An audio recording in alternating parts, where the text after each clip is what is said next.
வணக்கம். செல்வகுமாரின் மாலை வானிலை ஆய்வறிக்கை. அதிகாரப்பூர்வ வானிலை அறிக்கைக்கு இந்திய வானிலை ஆராய்ச்சித்துறை அறிக்கையை பார்க்கவும். 2025 ஜனவரி 5 ஞாயிற்றுக்கிழமை மாலை நிலவர ஆய்வறிக்கை. வானிலை அமைப்பு. காற்று சுழற்சி மிக வேகமாக நெருங்கி வருகிறது. 9ஆம் தேதி தமிழ்நாட்டின் டெல்டா மாவட்டங்களிலையும் தென் மாவட்டங்களிலையும் மழை பொழிவை தொடக்கும் என்று எதிர்பார்க்கப்படுகிறது. 9ஆம் தேதி தொடங்கும் மழை 10ஆம் தேதி அனைத்து மாவட்டங்களுக்கும் எட்டி பிடிக்கும் அளவிலே மழை பொழிவை கொடுக்கும் என்று எதிர்பார்க்கப்படுகிறது. 10, 11, 12 ஆகிய 3 நாட்கள் தமிழ்நாட்டின் பெரும்பாலான மாவட்டங்களில், குறிப்பாக 10, 11 அனைத்து மாவட்டங்களுக்கும் சற்று பரவலான மழை பொழிவு தெரிகிறது.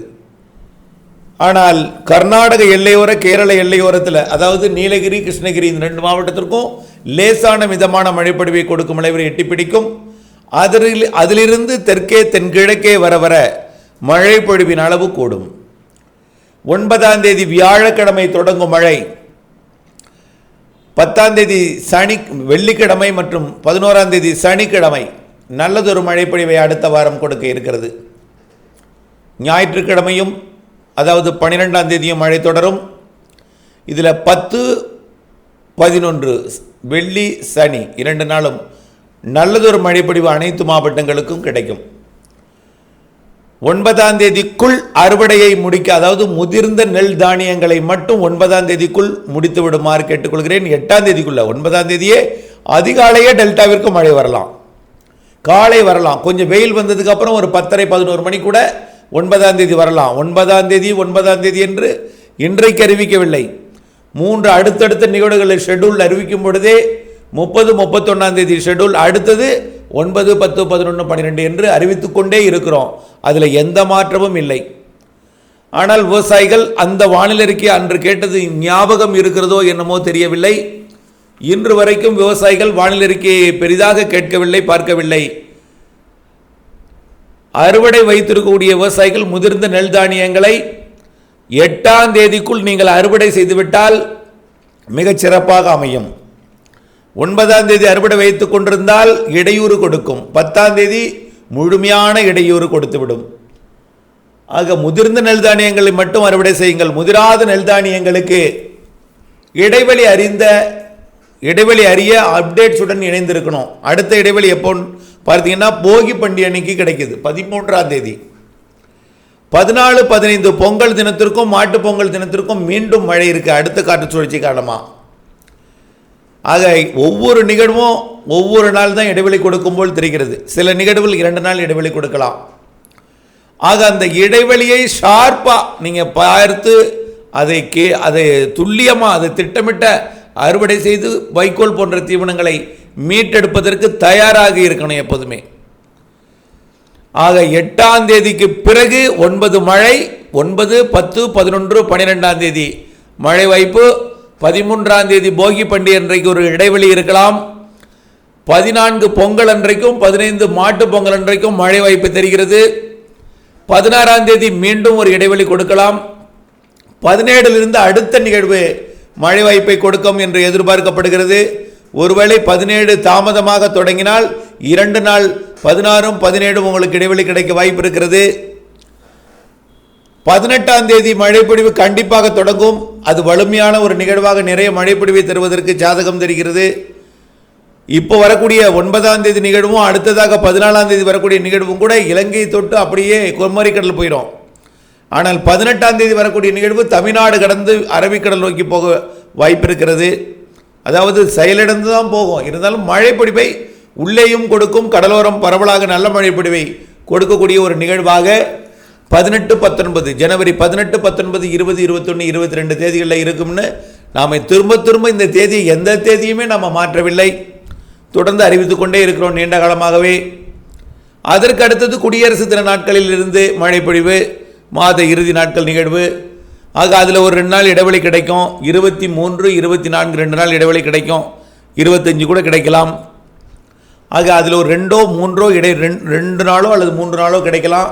ஆனால் அதுலேயும் தூறல் சாரல் குழப்பம் ஒரு நாள் இருக்க வாய்ப்பு இருக்குது. மாத இறுதியில் நல்ல மழைப்பொழிவு இருக்குது. இப்படியே பிப்ரவரியிலையும் மழைப்பொழிவு நிகழ்வுகள் இருக்கு. அடுத்தடுத்த நிகழ்வுகள் பிப்ரவரியிலையும் இருக்கு. ஒட்டுமொத்த வானிலையில் உலக அளவிலே பெரும் மாறுதல் ஏற்பட்டிருக்கிறது. மேற்கத்திய இடையூறானது வலுவாக வந்து கொண்டிருக்கிறது. உயரழுத்தத்தின் காரணமாக அரபு நாடுகள் கடும் குளிரின் பிடியில் சிக்கி இருக்கிறது. இந்த உயரழுத்த குளிர்காற்று, அரபிக்கடல் உயரழுத்தம் எல்லாமே வங்கக்கடல் நிகழ்விற்கு தமிழ்நாட்டிற்கு மழைப்பொழிவை ஏற்படுத்துவதற்கு சாதக அமைப்பாகவே நீடித்து நின்று பெய்வதற்கு கூட வாய்ப்பாக தெரிகிறது. பிப்ரவரி மழைப்பொழிவு, பிப்ரவரியிலையும் மழை வாய்ப்பு இருக்கிறது. ஆக ஒட்டுமொத்தம் பார்க்கும் பொழுது தை மாதம் முழுவதுமே மழை வாய்ப்பாகவே தெரிகிறது. பிப்ரவரி 15 தேதி வரைக்குமே அடுத்தடுத்த நிகழ்வுகளால் மழை இருக்கிறது என்பதை நினைவில் கொள்ள வேண்டும். ஆக நம்முடைய வானிலை அறிக்கை கேட்காமல், அறுவடை எந்த நாளில் செய்யலாம் என்று திட்டமிடாமல், முதிர்ந்த நெல் தானியங்களை கூட அறுவடைக்கு நாள் குறிக்காமல் இருப்பவர்களுக்கு கண்டிப்பாக 9ஆம் தேதி மழை வந்துவிடும் என்பதை அவர்களுக்கு அறிவித்து 10ஆம் தேதி அனைத்து மாவட்டங்களுக்குமான மழை என்பதையும் 10, 11, 12 பெரும்பாலான மாவட்டங்களில் நல்ல மழை பொழிவு கொடுக்க வாய்ப்பு இருக்கிறது என்பதையும் அவர்களுக்கு அறிவித்து 8ஆம் தேதிக்குள் முடிந்தால் அறுவடை செய்யவும், அடுத்த இடைவெளி நாள் 13ஆம் தேதியாக இருக்கலாம். அந்த நாள் போகி பண்டிகையாக இருக்கிறது. அதுக்கு அடுத்த இடைவெளின்னு பார்த்தீங்கன்னா பொங்கலுக்கு பிறகு 16, 17 தேதிகளில் இருக்கலாம் என்பதையும் அவர்களுக்கு சொல்லவும். ஆனால் இந்த நாட்களிலே சிறு சிறு மாறுதல் இருந்து அந்த இடைவெளி நாட்களில் கூட மழையாக மாறலாம், லேசான மழைப்பொழிவு கூட கொடுக்கலாம். ஆகவே அப்டேட்ஸில் இணைந்திருந்து வானிலை அறிந்து இடைவெளி அறிந்து அறுவடை செய்வதற்கு திட்டமிடுவதில் என்பது மிக மிக அவசியமான காலமாக இருக்கிறது.